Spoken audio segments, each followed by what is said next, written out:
ఇరాన్పై మొదలుపెట్టిన యుద్ధం జస్ట్ 2 వారాల్లో ముగుస్తుందని గతంలో డొనాల్డ్ ట్రంప్ ప్రకటించారు. అలా ట్రంప్ చెప్పిన 2 వారాల యుద్ధం ఇవాళ్టితో 100 రోజులు పూర్తి చేసుకుంది. ఈ 100 రోజుల యుద్ధంలో జరిగిన విధ్వంసం అందరికీ తెలిసిందే. ఇరాన్తో పాటు పలు గల్ఫ్ దేశాలు ధ్వంసమయ్యాయి. ఆ ప్రభావం ప్రపంచ దేశాలపై పడింది. చమురు ధరలు బగ్గుమనగా భారత్తో పాటు చాలా దేశాలపై యుద్ధ ప్రభావం చాలా గట్టిగానే పడింది. ఈ 100 రోజుల యుద్ధంలో జరిగిన విధ్వంసాన్ని ఒకసారి అంకెల్లో చూద్దాం.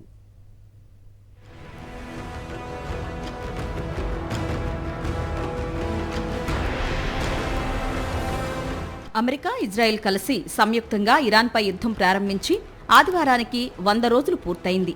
ఈ యుద్ధంలో ఇప్పటి వరకు కనీసం 7,000 మంది ప్రాణాలు కోల్పోయారు. ఆశ్చర్యకరంగా యుద్ధానికి ప్రధాన లక్ష్యమైన ఇరాన్ కంటే లెబనాన్లోనే ఎక్కువ మంది మరణించారు.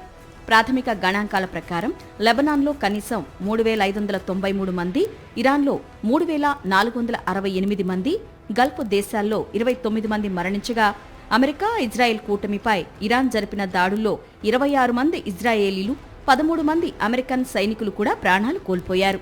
ఈ 100 రోజుల యుద్ధం బలిగొన్న ప్రాణాల సంఖ్య ఇది.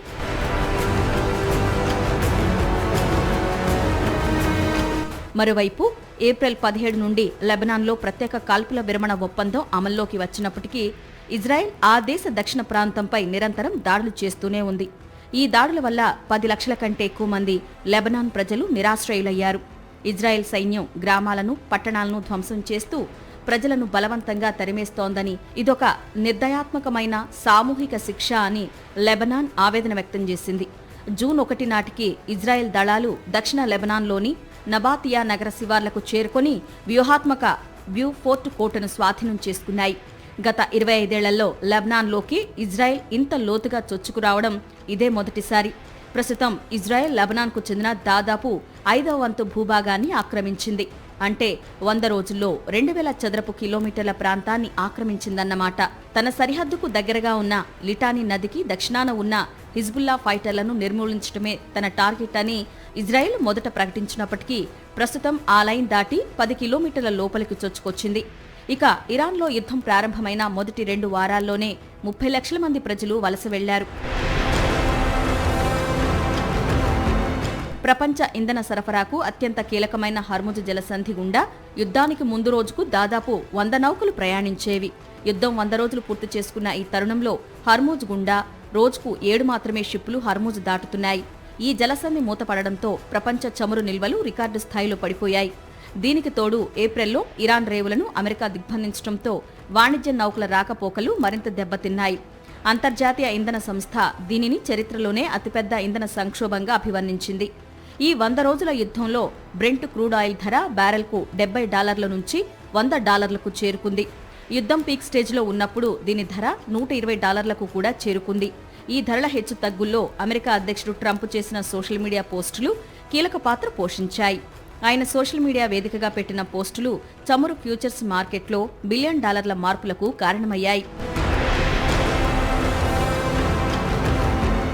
యుద్ధం మొదలైన ఈ 100 రోజుల్లో 146 దేశాల్లో పెట్రోల్ ధరలు పెరిగాయి.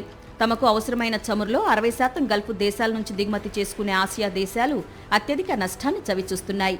మయన్మార్లో ఈ 100 రోజుల్లో 90% చమురు ధరలు పెరిగాయి. ఆఫ్రికా, నైజీరియాలో ఈ 100 రోజుల్లో పెట్రోల్ ధరలు 50% పెరిగాయి. లాటిన్ అమెరికా దేశమైన పెరూలో ఇంధనం ధరలు యుద్ధానికి ముందు కంటే 40% పెరిగాయి. యుద్ధం మొదలైన ఈ 100 రోజుల్లో అమెరికా స్టాక్ మార్కెట్ సూచీలు 9.1% పడిపోయాయి. గల్ఫ్ చమురుపై ఎక్కువగా ఆధారపడే ఐరోపా దేశాల మార్కెట్లు, ఆసియా దేశాల మార్కెట్లు ఈ సంక్షోభం వల్ల తీవ్రంగా నష్టపోయాయి. ముఖ్యంగా జపాన్ నిక్కీ సూచీ యుద్ధం మొదట్లో భారీ నష్టాలను చవిచూసింది. ఏప్రిల్ చివరిలో పాకిస్తాన్ మధ్యవర్తిత్వం వహించినప్పుడు ఈ సూచీ పెరిగినప్పటికీ మే మధ్యలో ఇరుపక్షాలు మళ్లీ దాడులు చేసుకోవడంతో పడిపోయింది. అయితే ఇంధన సంక్షోభం ఉన్నప్పటికీ ఆర్టిఫిషియల్ ఇంటెలిజెన్స్, సెమీ కండక్టర్ రంగంలో వచ్చిన విప్లవాత్మక బూమ్ కారణంగా అమెరికాకు చెందిన నాస్డాక్, S&P 500 సూచీలు ఈ ఏడాది రికార్డు గరిష్టాలను తాకాయి. ఈ 100 రోజుల్లో 2 సార్లు యుద్ధం తీవ్ర రూపం దాల్చింది.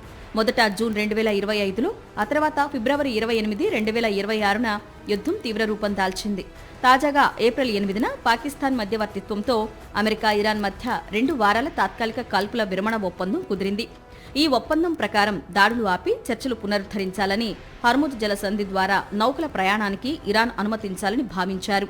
కానీ ఈ ఒప్పందం జరిగిన కొన్ని గంటల్లోనే ఇజ్రాయెల్ లెబనాన్పై 100కు పైగా వైమానిక దాడులు చేసి 250 మందికి పైగా ప్రజలను పొట్టనబెట్టుకోవడంతో శాంతి ప్రయత్నాలు మళ్లీ మొదటికొచ్చాయి. 100 రోజులు పూర్తి చేసుకున్న ఈ యుద్ధం ఇంకా ఎన్ని రోజులు కొనసాగుతుందో చూడాలి.